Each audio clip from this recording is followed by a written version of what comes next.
مرنے کے بعد مردہ کتنے سال تک اپنے گھر والوں کو یاد کرتا اور روتا رہتا ہے؟ دل چیر دینے والی حقیقت۔ پیارے دوستوں، آج کے اس ویڈیو کے اندر ہم آپ کو بیان کریں گے کہ مرنے کے بعد مردہ اپنے گھر والوں کو کتنے سال تک یاد کرتا رہتا ہے اور روتا رہتا ہے۔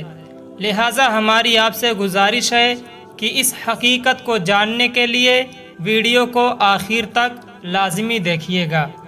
پیارے دوستو، ہم میں سے ہر ایک یہ جانتا ہے کہ یہ دنیا کی زندگی عارضی اور مختصر سی ہے۔ ایک نہ ایک دن ہم میں سے ہر ایک کو انتقال کرنا ہے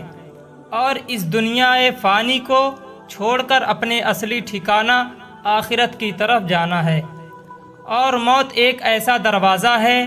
جس میں سے ہر ایک کو گزرنا ہے، خواہ وہ بچہ ہو، جوان ہو یا بوڑھا ہو، ہر ایک کو موت کے دروازے سے گزرنا ہے۔ جس طرح کہ اللہ تبارک و تعالی قرآن پاک میں ارشاد فرماتا ہے، کل نفس ذائقۃ الموت، کہ ہر جاندار کو موت کا مزہ چکھنا ہے، ہر ایک جاندار کو موت کا ذائقہ چکھنا ہے۔ پیارے دوستو،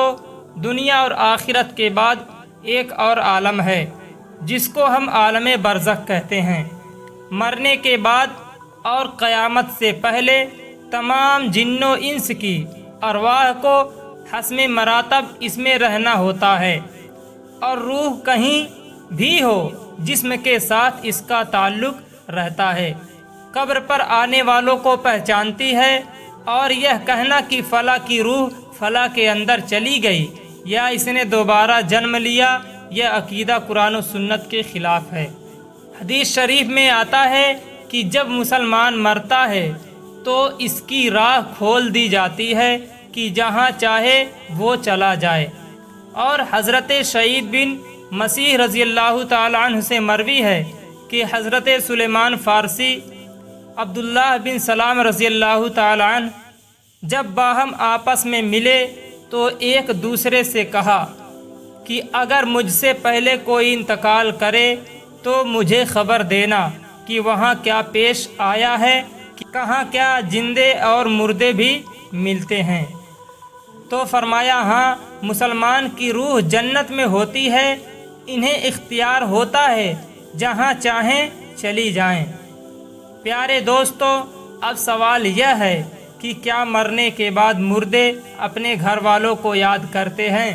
جب کسی انسان کا انتقال ہوتا ہے تو مرنے والے شخص کو یہ معلوم ہوتا ہے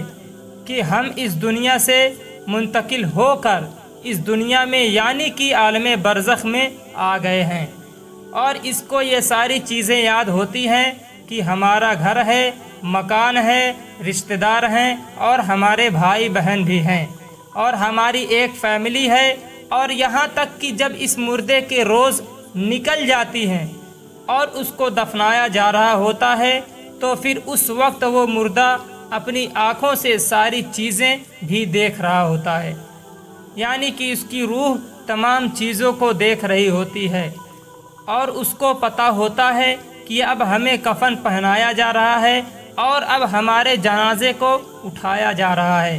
لہٰذا نیک بندہ تو یہاں تک کہتا ہے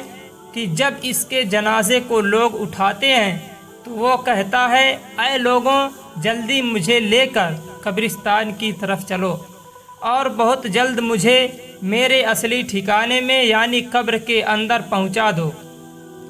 کیونکہ اس کو موت پر ہی پتہ چل جاتا ہے کہ اس کا آگے کیا ہونے والا ہے، یعنی آگے آنے والے جو معاملے ہیں وہ اچھے ہیں یا مشکل ہیں، سخت ہیں یا آسان، اس کو پہلے سے پتہ چل جاتا ہے، کیونکہ روح نکلتے وقت کی جو شکتی ہوتی ہے روح کو اس چیز سے اندازہ ہو جاتا ہے، اور اس کو یہ معلوم ہوتا ہے کہ اس کا آگے کیا ہونے والا ہے۔ اسی وجہ سے جو مومن بندہ ہوتا ہے وہ کہتا ہے، مجھے جلدی لے کر چلو اور مجھے قبر کے اندر اتار دو اور میرے اصلی ٹھکانے تک مجھے پہنچا دو، کیونکہ حضور نبی کریم صلی اللہ علیہ وسلم نے ارشاد فرمایا، دنیا مومن کے لیے قید خانہ ہے اور غافل کے لیے جنت ہے۔ ناظرین محترم، اس کے برعکس جو گناہ گار، فاسق و فاضل اور بے نمازی انسان ہوتا ہے تو وہ چیخ چیخ کر یہ کہنے کی کوشش کرتا ہے کہ اے لوگو، تم مجھے کہاں لے کر جا رہے ہو؟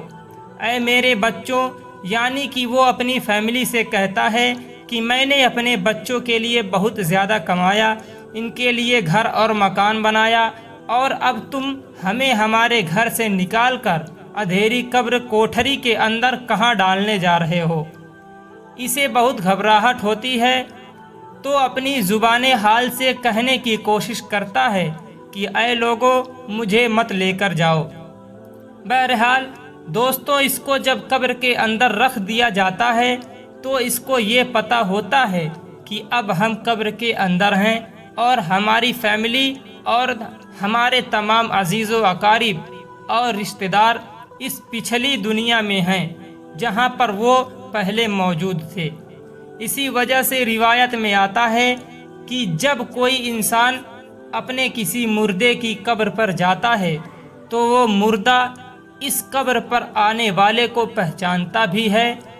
کہ یہ ہمارا فلانا شخص ہے۔ اگر باپ قبر کے اندر ہے تو پہچان لیتا ہے کہ ہماری قبر پر آیا ہوا یہ ہمارا بیٹا ہے، ہمارا بھائی ہے، ہمارا رشتہ دار ہے۔ جس طرح کہ حضرت ابو ہریرہ رضی اللہ تعالیٰ عنہ سے مروی ہے کہ نبی کریم صلی اللہ علیہ وسلم نے ارشاد فرمایا کہ تم میں سے جب کوئی شخص اپنے بھائی کی قبر پر یا پھر اس شخص کی قبر کے پاس سے گزرتا ہے جس کو وہ دنیا کے اندر جانتا تھا اور وہ اس کو سلام کہتا ہے تو وہ اس کا سلام سنتا بھی ہے اور اس کے سلام کا جواب بھی دیتا ہے، اور وہ قبر پر آنے والے کو پہچانتا بھی ہے۔ اور اگر قبر پر کوئی عزیز رشتہ دار جاتا ہے تو قبر والے کو بہت زیادہ خوشی ہوتی ہے،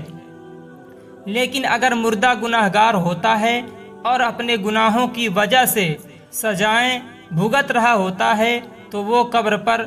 آنے والوں کو پہچان کر بھی اس کی طرف کوئی توجہ اور دھیان نہیں دیتا، کیونکہ قبر کے اندر اس کی زندگی اجیرن بن چکی ہوتی ہے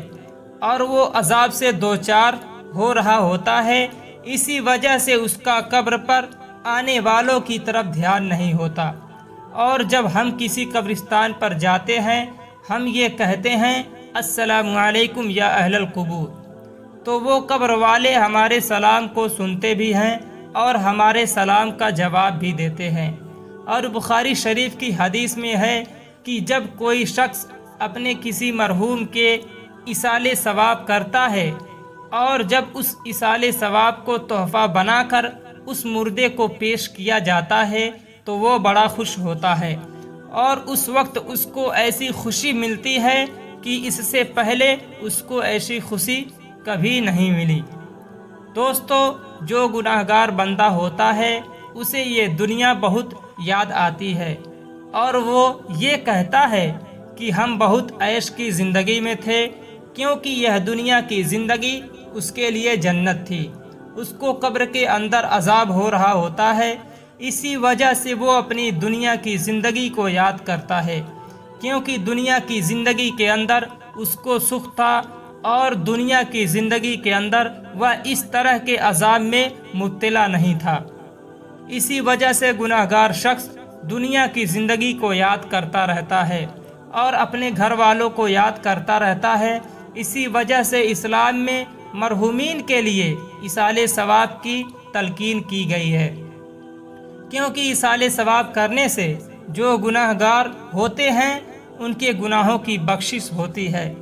اور جو نیکوکار ہوتے ہیں ان کے درجات بلند ہوتے ہیں۔ لہٰذا ہمیں ہر حال میں اپنے مرحومین کو یاد رکھنا چاہیے اور ان کے لیے ایصال ثواب کا اہتمام کرنا چاہیے،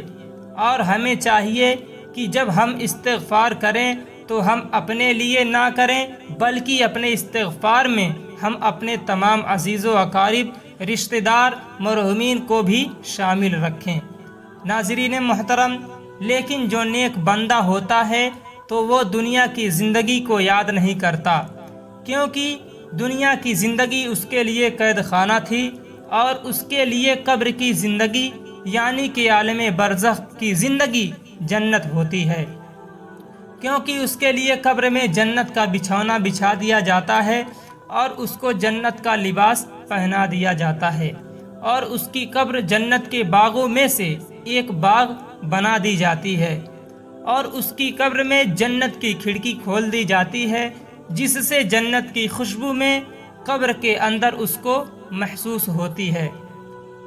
اور نیک بندہ بڑی ہی راحتوں اور سکون میں ہوتا ہے، اسی وجہ سے اس کو دنیا کی اور اپنے گھر والوں کی کسی قسم کی کوئی ٹینشن اور فکر اور پریشانی نہیں ہوتی،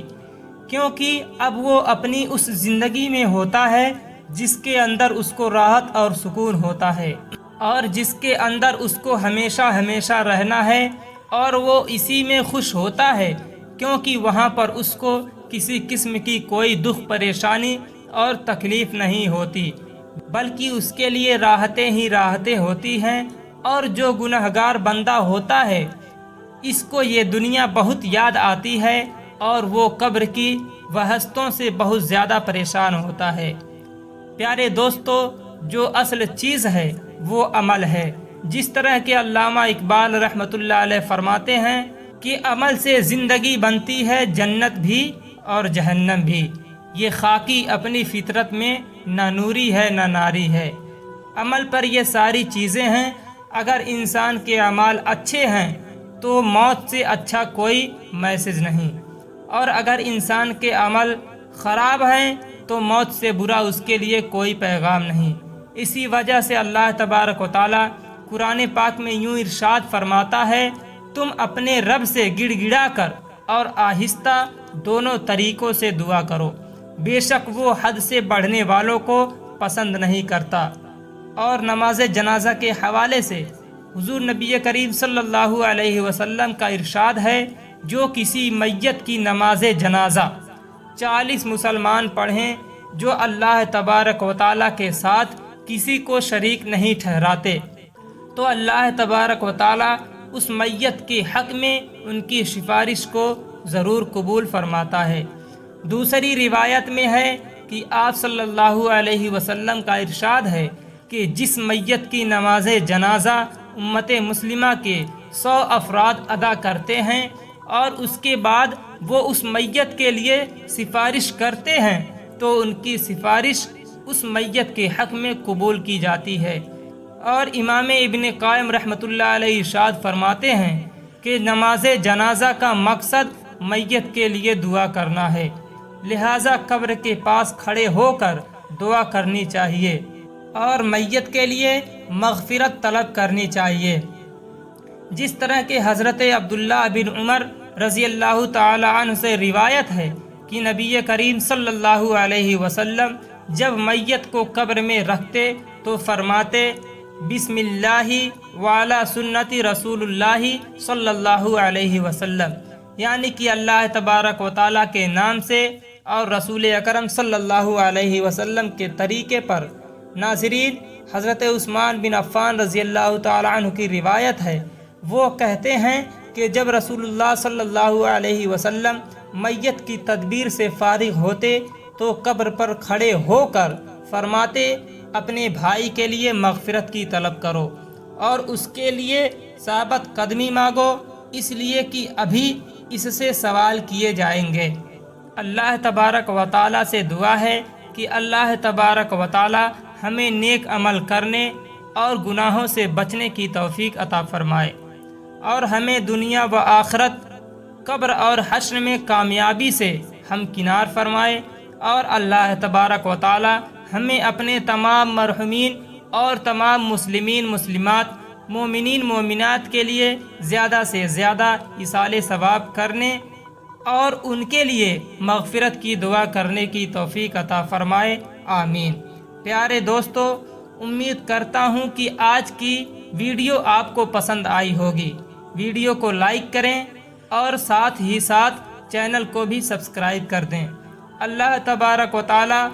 میرا بتانا اور آپ کا سننا اپنی بارگاہ الہی میں قبول فرمائے، آمین۔ محترم ناظرین، اللہ پاک کے 99 ناموں میں سے ایک نام کمنٹ باکس میں ضرور لکھیں۔